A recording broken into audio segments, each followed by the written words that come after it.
Shalom, bien-aimés, frères et sœurs, vous tous qui nous suivez partout dans le monde.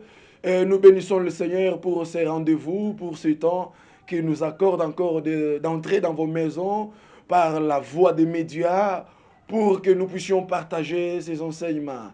Et vous savez, bien-aimés, comme notre émission est dénommée La lumière du soir, nous venons partager avec vous sur les événements de l'humanité concernant l'obscurité qui est en train d'envahir le monde.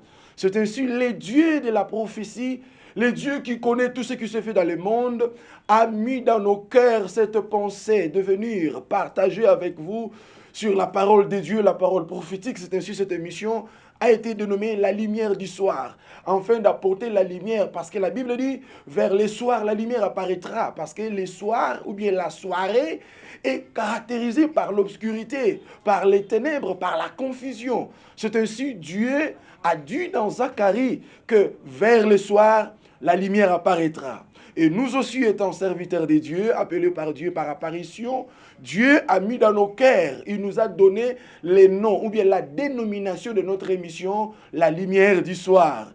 En fait, que Dieu vous bénisse, appelez tous ceux qui sont encore dehors, ceux qui sont distraits, prenez place, activez-vous, partagez cette émission, parce que nous allons dire des choses très importantes. Que le Seigneur vous bénisse, bien-aimés.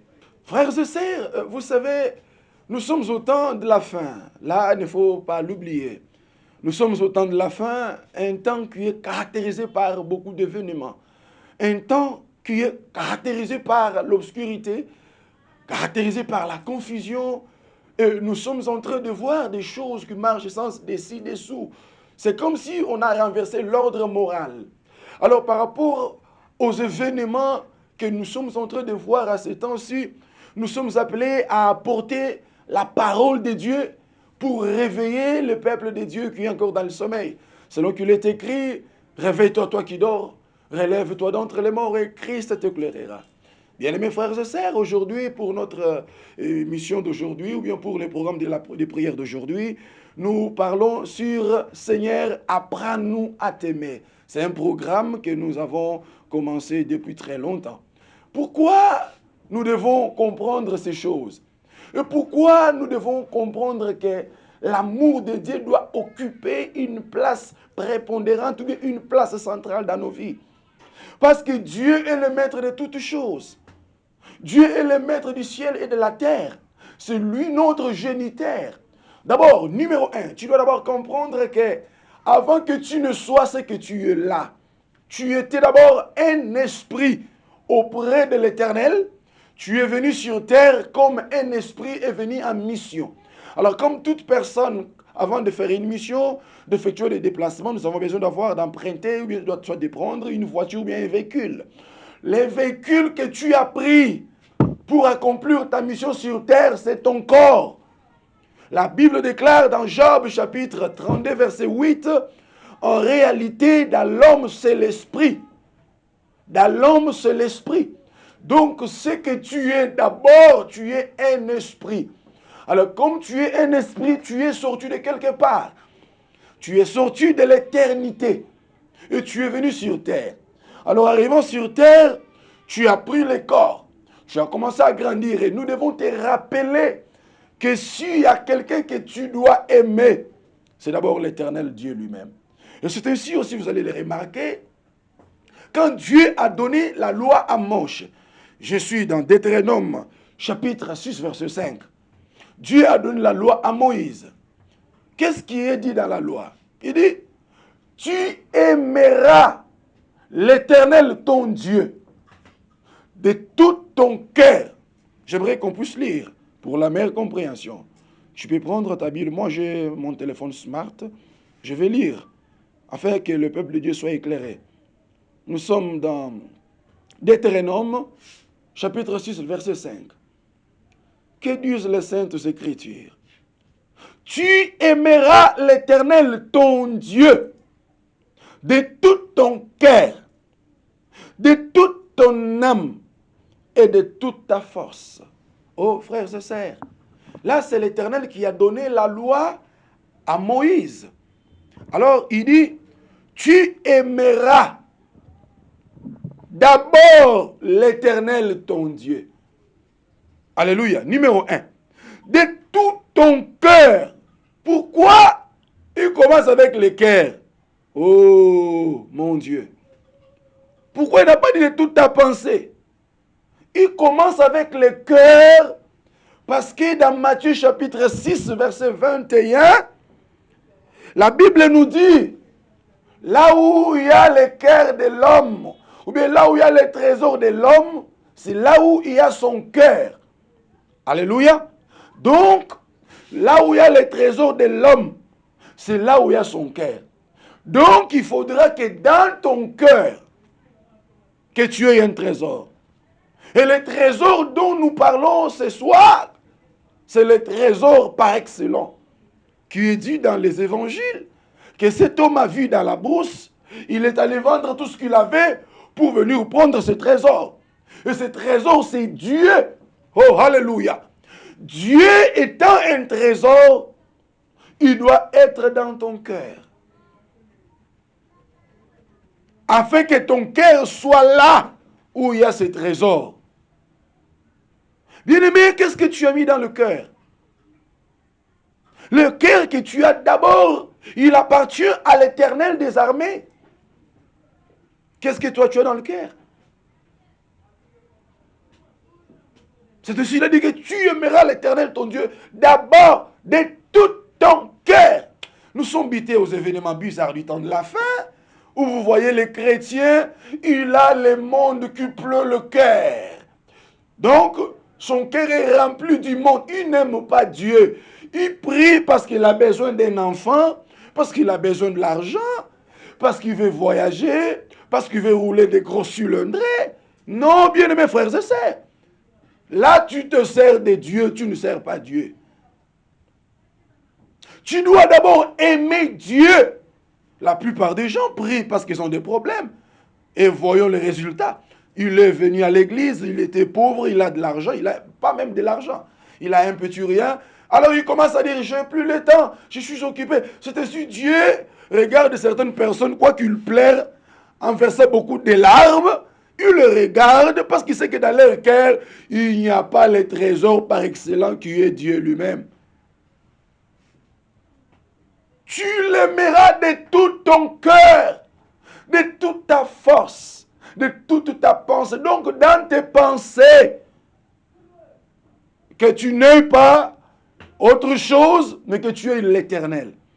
Qu'il soit l'objet de ta pensée, l'objet de tes raisonnements. Quand tu dors, tu penses l'Éternel.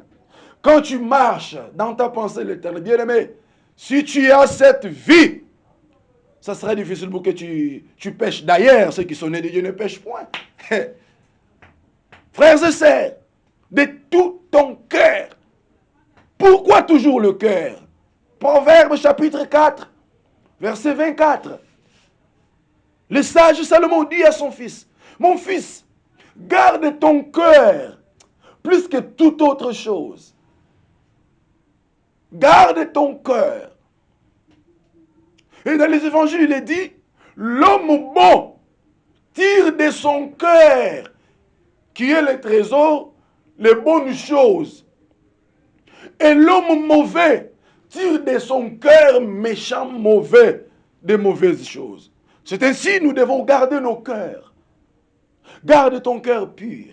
Quelles sont les pensées qui te montent dans le cœur? Frères et sœurs, toi qui me suis. Quand tu vois les gens, quand tu vois deux personnes en train peut-être de parler d'autre chose, tu le vois de loin. Qu'est-ce que toi tu penses? Tu dis que non, ils sont en train de parler de moi. Ils sont en train de me critiquer. Comme toi là, tu as l'esprit de critique, tu as l'esprit de tumulte, comme tu es d'habitude. Bon, tu es habitué dans cette vie-là, comme d'hab chez toi, tu restes avec les gens pour critiquer. Et quand tu vois d'autres personnes dans ton cœur, comme ton cœur là, tu as des mauvaises choses, tu ne l'as pas bien gardé, tu penses toujours à mal. Quand tu vois quelqu'un passer, il vient d'où là? Non! Garde ton cœur plus que toute autre chose. J'aimerais qu'on puisse lire. Lisons. C'est un proverbe. J'aimerais que la Bible elle-même parle. Et la Bible parle. D'ailleurs, c'est la parole d'Élohim. Proverbe 4, verset 23. Garde ton cœur plus que toute autre chose. Pourquoi on doit garder le cœur plus que toute autre chose? Car de lui donc du cœur viennent les sources de la vie. Oh là! du cœur viennent les sources de la vie. Donc, si le cœur est bien gardé, de là viennent les sources de la vie. Donc, si le cœur n'est pas bien gardé, renversons seulement les versets. Les sources de la mort. Tu dois garder ton cœur. Ne permets pas que d'autres histoires, autres choses sales, impures, puant l'odeur de la mort, puant l'odeur du péché, pénètrent ton cœur. Non. Le cœur appartient à l'Éternel. Même quand nous aimons nos femmes, d'abord, nous aimons l'Éternel. Et nos femmes viennent après. Parce que la Bible dit que c'est celui qui aimera, plus que Dieu, il n'est pas digne. Garde ton cœur, plus que toute autre chose. Lisons encore Matthieu chapitre 22. Qu'est-ce que la Bible dit? Matthieu chapitre 22, verset 37. Vous savez bien aimé, nous voulons comprendre, parce que nous allons prier. Hein? Après ça, nous allons prier le Seigneur, nous allons prier Dieu, nous allons prier ensemble avec toi. Tu peux faire des longues prières, mais si ton cœur est loin de l'Éternel, c'est triste, c'est absurde. Nous sommes dans Matthieu chapitre 22, verset 37. Jésus lui répondit, tu aimeras le Seigneur ton Dieu de tout ton cœur, de toute ton âme, de toute ta pensée.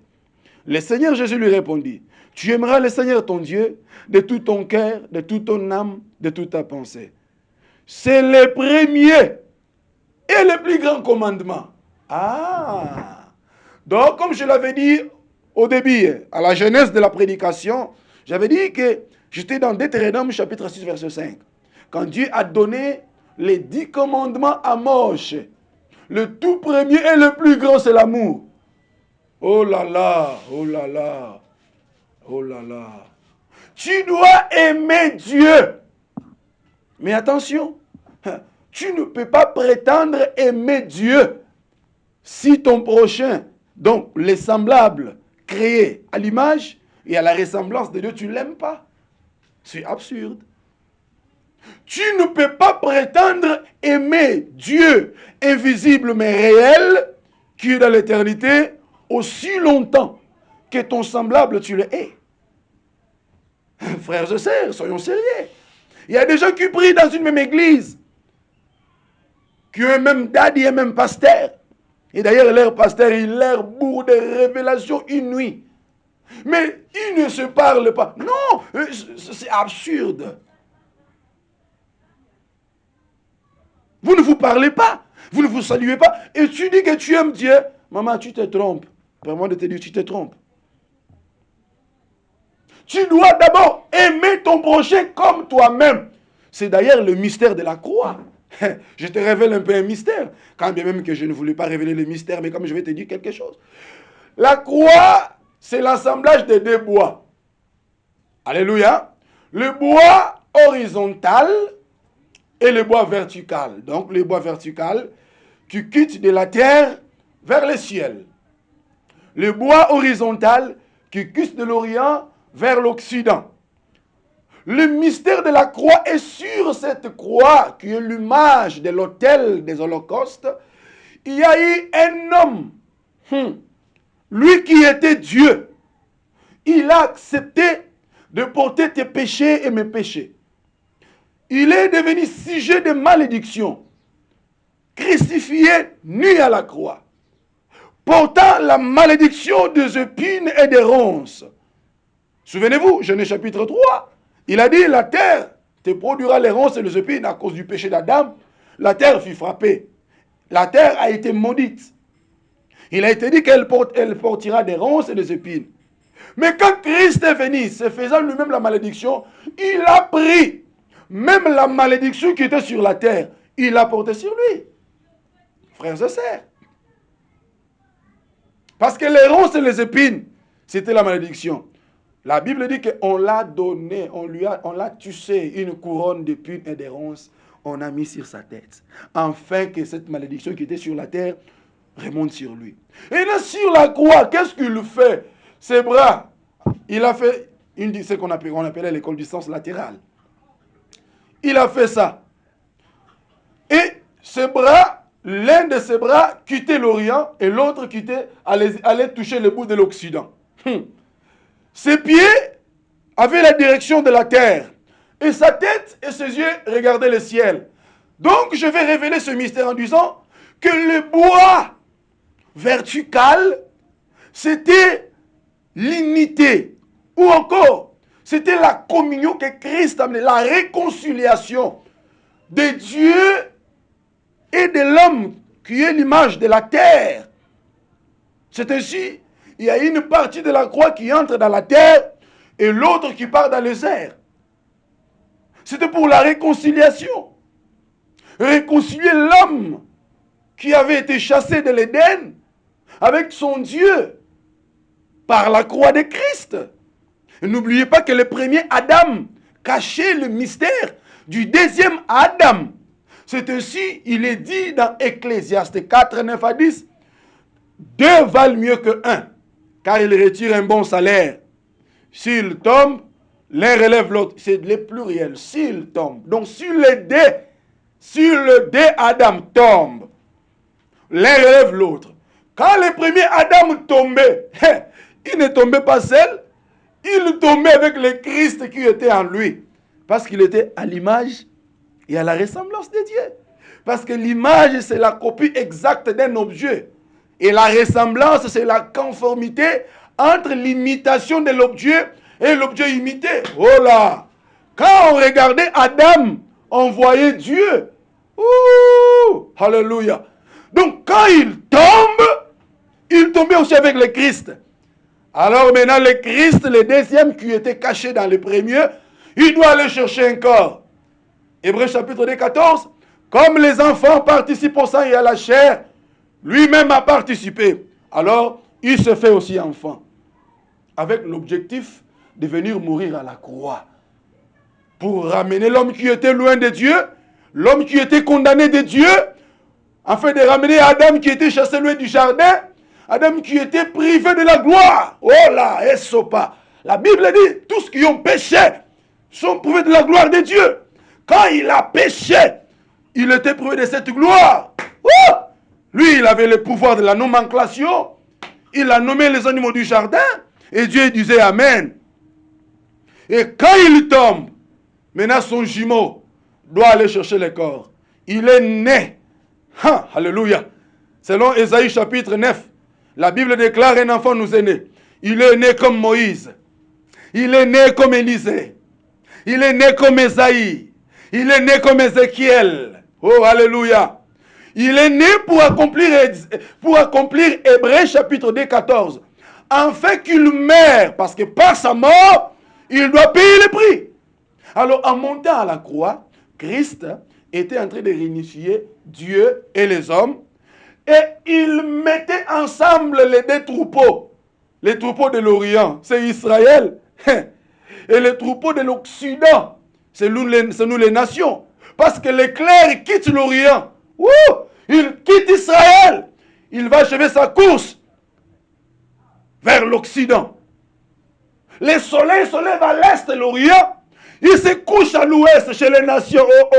Oh, je sens l'onction. Christ a commencé sa course là-bas. Mais il vient se coucher chez nous. Donc quand Christ fait cette position à la croix, donc il prenait les brebis parce qu'il a dit, j'ai encore une autre bergerie que je prendrai pour amener ici. Oui, il prophétisait comment l'église, comment l'église corps sera l'ensemble des Israélites qui ont accepté Jésus et nous les nations. Que personne ne te trompe, qu'aucun hébreu n'accepte. Alors Pierre était qui? Était Moulouba? Paul était Moukongo de Mbanzamantete? Non! Ils étaient des hébreux. Ils ont accepté Jésus. Donc l'église corps, c'est l'ensemble des juifs qui ont accepté Christ et nous les nations. C'est ainsi à la croix, il a fait cette position. Donc il a réunifié les nations et les juifs. Et c'est ainsi, vous allez remarquer, quand Judas l'a trahi. Et n'oubliez pas, frères et sœurs, Judas, c'est un grand acteur prophétique. Ce que Judas a fait, il a accompli la prophétie. Bien-aimés frères et sœurs, il est dit dans les psaumes, baiser les fils. Sinon ma colère va s'éclater. Donc si on ne le baise pas, sa colère va s'éclater. Quand la colère s'éclate, allez-y demander David lors de son dénombrement. Quand la colère de Dieu s'est éclatée. Alors Judas accomplit la prophétie. Oui. Il va les baiser en les livrant. Et quand il les livre, il va ressentir après. C'est ainsi quand Christ a rompu le pain, il a dit que non, mon ami, fais ce que tu as à faire. Maintenant, l'argent, les 30 cycles là, écoute-moi, écoute ce mystère. Il a remarqué que j'ai livré un sang innocent. La Bible dit que non, il s'est rendu auprès des sacrificateurs. Il dit, je péché. Mais cela nous importe à quoi? L'Écriture dit dans Matthieu, Judas a pris cette somme d'argent, c'était 30 cycles d'argent. Il les jeta. Alors ces derniers, donc le sacrificateur, ils ont dit que non, cet argent ne peut pas entrer dans les trésors sacrés. Oui, les trésors santos. J'ouvre une parenthèse, l'argent de l'église est sacré. Frère, ne le vole pas. Papa diacre, tu me regardes, hein? L'argent de l'église est sacré. Alors, ils ont dit que non, cet argent, on ne peut pas le mettre dans les caisses sacrées. Alors, achetons les champs pour la sépulture des nations. Ah, donc, à ce temps-là, les non-juifs n'avaient pas le droit d'être enterrés en Israël. Les non-juifs, les étrangers, n'avaient pas les sépulcres. Or, quand on parle de sépulcre, on voit les repos. Le sépulcre, c'est le repos. Alors, ils ont dit que nous achetons un champ. Ils ont acheté les sangs qu'ils ont appelés jusqu'au jour les champs du sang. C'est écrit dans Actes chapitre du premier jusqu'au quand vous commencez acte 1, acte 2. Quand Pierre relate l'histoire. Et maintenant, quand ils ont acheté ces champs-là, c'était pour nous, les nations, pour qu'on soit enterrés là-bas. Et aussi, ils sont enterrés dans leur sépulcre. Maintenant, nous sommes tous enterrés dans la même terre d'Israélite, qui est l'image de la ville sainte. Alors, c'est pour dire que quand Christ fait ça à la croix, il nous a réunifiés. Donc, toi qui n'aimes pas ton prochain, je reviens dans le sujet, toi qui n'aimes pas ton prochain, il y a fort à parier que tu as un démon ou bien tu ne crois pas en Dieu. Parce que si tu as Dieu en toi, l'amour de Dieu te poussera à aimer. Même si un frère t'avait offensé, tu dois l'aimer, tu dois le pardonner. Parce que l'amour de Dieu s'est manifesté parce que Christ a pardonné nos péchés. Voilà un peu le mystère, un peu de la croix de Christ. Nous devons aimer Dieu. Nous devons aimer Dieu premièrement. Nous devons l'aimer, frère. Regarde ce qui se fait aujourd'hui. Nous avons des évangélistes et des serviteurs. Quand ils se mettent à prêcher là, frère, écoute-moi. Ne passe pas ton temps qu'à prêcher sur les choses de la terre. Non. Tu es en train de communiquer le monde au peuple de Dieu. Tu nous communiques le monde. Israël était dans le désert. La Bible dit que dans le désert, ils ont mangé la manne. C'était la nourriture céleste. Ce n'était pas les choses terre à terre. Lesquelles qu'ils ont mangé descendaient d'en haut. Mais toi là, nous aussi nous sommes dans notre désert, dans l'église locale. Nous allons vers notre Cana qui est la ville sainte. Tu es censé nous donner la nourriture d'en haut, pas pasteur. Le voyage, les femmes, les véhicules, les bons habits. Demandez Salomon, il va vous donner la réponse. Vanité de vanité. Un jour tu mourras. Tes véhicules là, tes habits là, hein? Tes belles maisons, ce sont des autres personnes qui resteront en train de faire les lois. Que personne ne te trompe.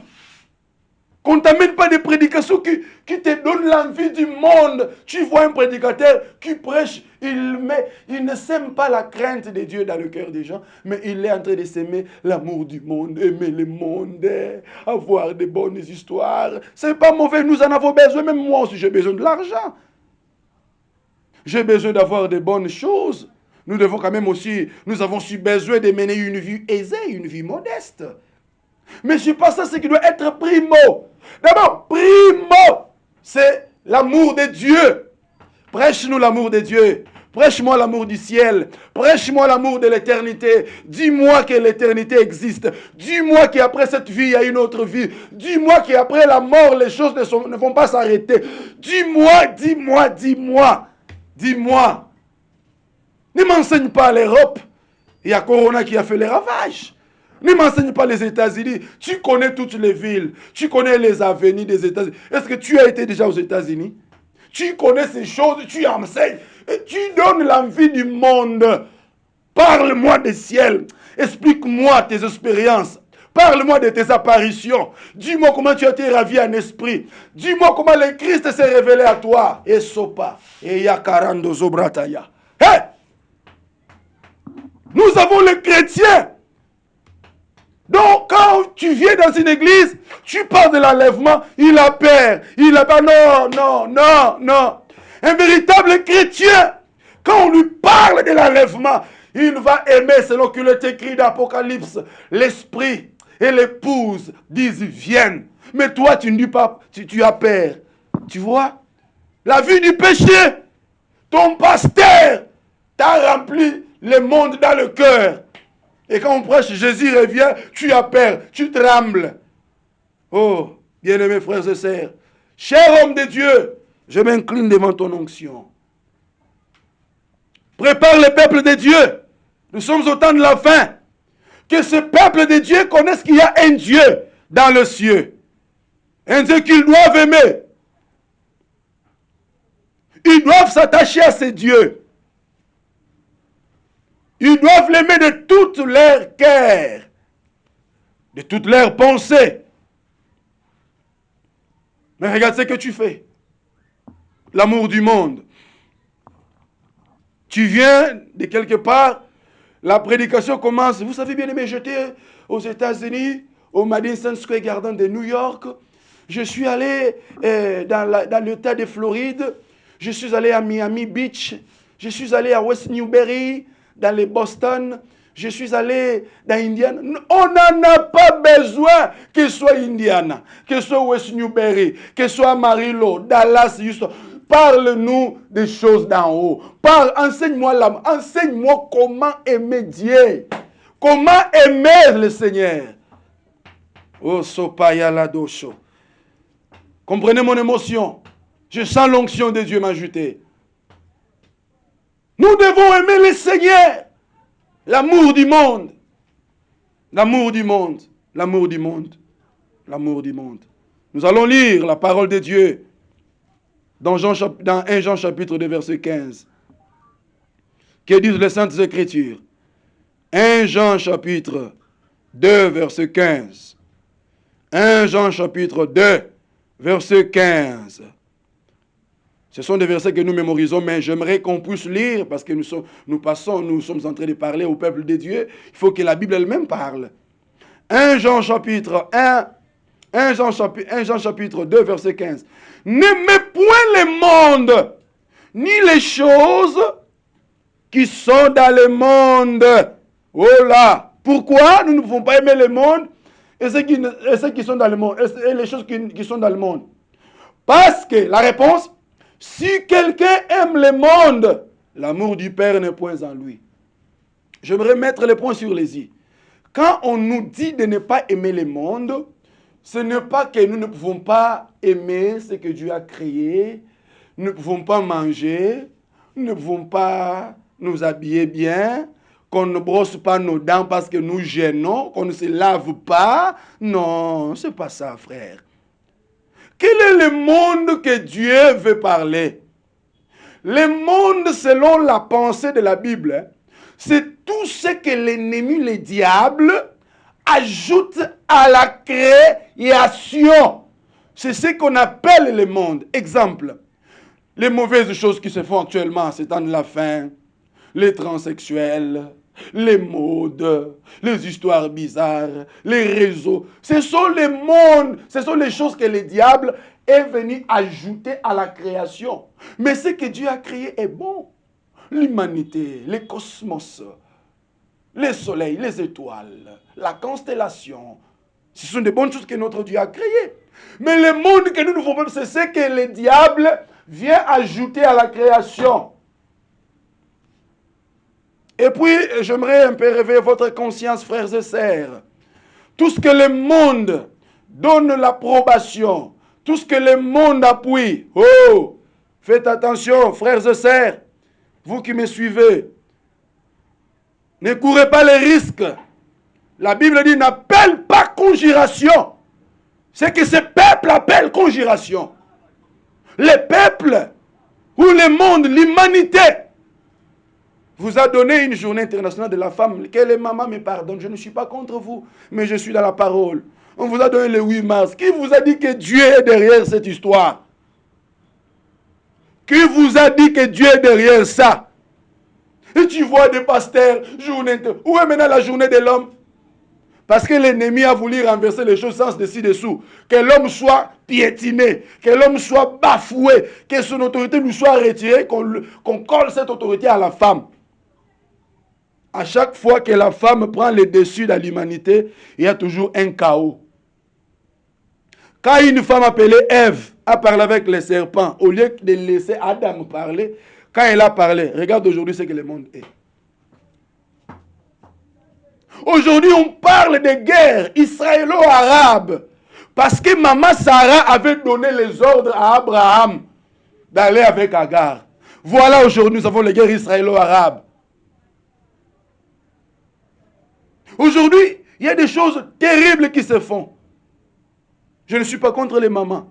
Alors, on prend la femme, on l'a élevée. Et même vous aussi, vous, cher pasteur. Ah, cher pasteur, je suis désolé. C'est ça, aimer le monde. C'est le monde. C'est ça. Vous pensez que c'était quoi? Être accro aux choses du monde. Quand tu aimes ça, tu ne seras pas en accord avec Dieu, frères et sœurs. L'amour du monde est en inimitié avec Dieu. Comment est-ce que tu vas aimer le monde et aimer Dieu? Le monde nous propose aujourd'hui que l'homme peut épouser son ami homme. Hein? Ok, le monde nous a dit que femme, tu peux aller vers ton ami femme. Maintenant, que dit la parole? La Bible déclare, tu ne coucheras pas avec un homme comme on couche avec une femme. Ceux qui font ces choses sont dans l'abomination. Repentez-vous, sinon vous irez en enfer. Jésus revient bientôt. Vous aimez tellement le monde, c'est le monde. Aujourd'hui, on vous amène les chirurgies à tout prix. Tu vois une fille, tu es né, tu étais mince. Tu veux devenir bastonné. Donc tu corriges Dieu. C'est ça le monde. Tu vois une fille qui va aller se faire enlever d'autres côtes. On enlève des côtes parce qu'elle a vu les filles qui déclarent. Non, maman, c'est ça l'amour du monde. N'aimons point le monde. Nous chutons déjà. Nous devons aimer Dieu. Aimer Dieu. Dans une minute, nous terminons. Mais, qu'est-ce qui prouve l'amour de l'homme envers Dieu? Romains, chapitre 13, notre dernier passage. Nous bénissons le visionnaire de cette œuvre. Et nous bénissons vraiment nous bénissons ces studios. Et nous bénissons tous ceux qui sont en train de travailler pour cette œuvre. Nous sommes dans Romains chapitre 13, le verset 10. Romains 13, 10. Romains 13, 10. Qu'est-ce que la Bible dit? L'amour ne fait point de mal au prochain. L'amour, c'est l'accomplissement de la loi. Voyez-vous? Si l'homme est ton prochain, Dieu se fait aussi ton prochain. En devenant homme, n'est-ce pas? En Jésus-Christ. Donc Dieu, c'est ton prochain par Jésus. il est ton prochain. Donc, l'amour ne fait pas du mal au prochain. Ne fais pas du mal au prochain. C'est quoi faire du mal à ton prochain? Lui critiquer, tuer, dérober, selon ce qu'on a donné dans les 10 commandements. Donc, si j'aime mon frère, je ne vais pas convoiter sa femme. Je ne vais pas le tuer. Je ne vais pas l'empoisonner. Je ne vais pas le faire du mal. Si nous aimons aussi Dieu, nous n'allons pas faire ce qui attriste Dieu. Alors, qu'est-ce qui attriste Dieu? C'est la vie du péché. Alléluia. Si vous aimez Dieu, voilà, maintenant je te donne le moyen d'aimer Dieu bien. Pour bien aimer le Seigneur, c'est le marcher dans la sanctification. La sanctification, c'est le preuve majeure de l'amour de Dieu. Que nous l'aimons, c'est ça. Alléluia. La vie de la crainte, la sanctification, la droiture, c'est ce qui prouve à suffisance que nous aimons Dieu. Parce que si j'aime Dieu, je dis que non, si je fais ça, je vais attrister l'esprit, je ne le fais pas. C'est ça l'amour de Dieu. Alléluia. Alléluia. Apprends-nous à t'aimer. Nous devons nous apprendre comment aimer Dieu. Que nos cœurs, comme je l'ai toujours dit, que ton cœur soit une cuve d'onction. Et que cette onction produise l'amour, la peur. Pas la peur, la sainte peur. Tu aimes Dieu, la sainte crainte. Tu aimes Dieu. Tu ne mens pas. Pour toi, tu ne pêches pas. Oui, ceux qui sont nés de Dieu ne pêchent pas. Moi, je ne pêche pas. Mais la Bible dit que nous bronchons d'une manière ou d'une autre. Donc, je peux aller comme je bronche. Ah, qu'est-ce qui se passe? Non, je bronche. Je ne vais pas pécher. Donc, ceux qui sont nés de Dieu ne pêchent point. Voilà. Seigneur, apprends-nous à t'aimer. Aimer Dieu, aimer le Seigneur, c'est le craindre. Que le Seigneur nous bénisse. J'aimerais que nous fermions tous nos yeux. Que nous fermions nos yeux. Que nous fermions nos yeux. J'aimerais que nous puissions prier, c'est Dieu. Que nous les prions, que nous les prions, que nous les prions. Frères et sœurs, ferme tes yeux, concentre-toi. Ferme tes yeux. Nous sommes au temps de la fin. Nous sommes au soir de l'histoire de l'humanité, où nous voyons d'autres personnes venant dans l'église, mais ils n'ont pas l'amour de Dieu dans le cœur. Ils prient, mais ils ne manifestent pas l'amour de Dieu. Alors, frères et sœurs, regarde ton cœur, ferme tes yeux. Jésus, mon Dieu, Jésus, apprends-nous à t'aimer. Seigneur de gloire. Oh, Jésus, mon Dieu. Jésus, prie avec nous, bien-aimés. Dis à Dieu de t'apprendre comment l'aimer. Seigneur, apprends-nous comment t'aimer. Seigneur, apprends-nous comment t'aimer. Apprends-nous comment t'aimer. Seigneur Dieu de gloire, nous menaçons tous les démons du monde qu'on nous a bourrés, tous les esprits du monde par les réseaux. Nous passons des heures et des heures sur les réseaux sociaux. Dans la prière, on est incapable de faire même 10 minutes. On est incapable de faire même 30 minutes. Seigneur de gloire, apprends-nous à t'aimer. Tous les démons du monde qui étaient dans ton cœur, je les paralyse. Je les paralyse. Allez, sors. Sortez des cœurs des gens. Sortez des cœurs des gens. Que leur cœur soit sanctifié. Que leur cœur soit purifié. Qu'ils apprennent à aimer Dieu. Mon Dieu. Wow. Qu'ils apprennent à t'aimer. Seigneur de gloire. L'amour de Dieu s'est manifesté. Dieu se fait homme. Mon ouais, Tu as demandé à Pierre, même si Pierre, 3 fois tu lui as demandé. Oh! L'amour que tu demandais, Pierre, consistait à paître tes brebis. Et l'amour que tu nous demandes ce matin consiste à t'aimer, à marcher dans la sanctification, à marcher dans la crainte, dans la pureté.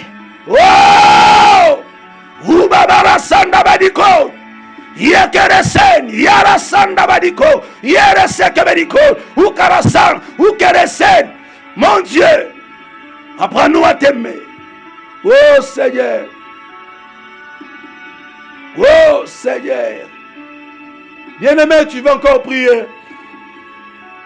Regarde ton cœur. Qu'est-ce qu'il y a dans ton cœur? Qu'est-ce qu'il y a? Nous venons de dire ici que la Bible dit que non, là où il y a le trésor de l'homme, là où est son cœur. Quel est le trésor que tu as? Quelle est la préoccupation de ton cœur? J'aimerais que tu invites le Seigneur. Il a dit, je suis à la porte et je toque. Celui qui m'entend ouvrira et j'entrerai, je souperai avec lui. Oh! Yesekayamande. Le Seigneur est à ta porte. Il est en train de toquer. Il toque à ta porte. Prie avec moi. Répète après moi. Seigneur Jésus, entre dans mon cœur. Règne dans mon cœur. Remplis mon cœur. Inonde mon cœur. Viens dans mon cœur. Oh Seigneur, j'ai besoin de toi. Je te supplie que ce qui est du monde sort de mon cœur. Sors de mon cœur. Sors de mon cœur. Sors, sors, sors, sors, sors. Il sort de ton cœur. Il sort de ton cœur. Il sort de ton cœur. Il part de ton cœur. Il sort de ton cœur. Afin que le Seigneur entre. Que le Seigneur y demeure. Il entre dans ton cœur. Il entre dans ton cœur. Gloire au Seigneur. Gloire au Seigneur. Nous bénissons le Seigneur. Nous bénissons Dieu pour toutes choses. Crois maintenant que Dieu occupe ton cœur. Il marchera avec toi. Il vivra avec toi. Il fera des choses terribles avec toi. Est-ce que tu as aimé cette prière? Nous pouvons acclamer tous le Seigneur Jésus-Christ. Nous bénissons Dieu. Nous bénissons Dieu. Nous bénissons notre visionnaire de cette œuvre. Le visionnaire de cette vision de 14 jours. Le bien-aimé Igor Nkunga. Le directeur général de EGG TV. Que le Seigneur le bénisse. Nous bénissons tous les serviteurs de Dieu qui sont passés ici. Coup de chapeau, nous nous inclinons devant votre onction. Nous reconnaissons aussi votre grâce. Et quant à vous, nous prenons congé de vous. Je ne peux pas quand même quitter devant cette caméra sans avoir salué même une seule personne dans le créature. Elle est une très belle, très jolie créature. C'est la femme de l'homme ouin, la femme de mon ministère, Maman Ritz. Que le Seigneur te bénisse. Aujourd'hui, je ne vais que saluer deux personnes. Maman Ritz, Ngalula Mwanda, Woto, et mon père spirituel, le prophète Gédéon Kalambaï. Celui qui nous a engendrés. Voilà, ça c'est les résultats de votre investissement. Que le Seigneur vous bénisse. Ciao.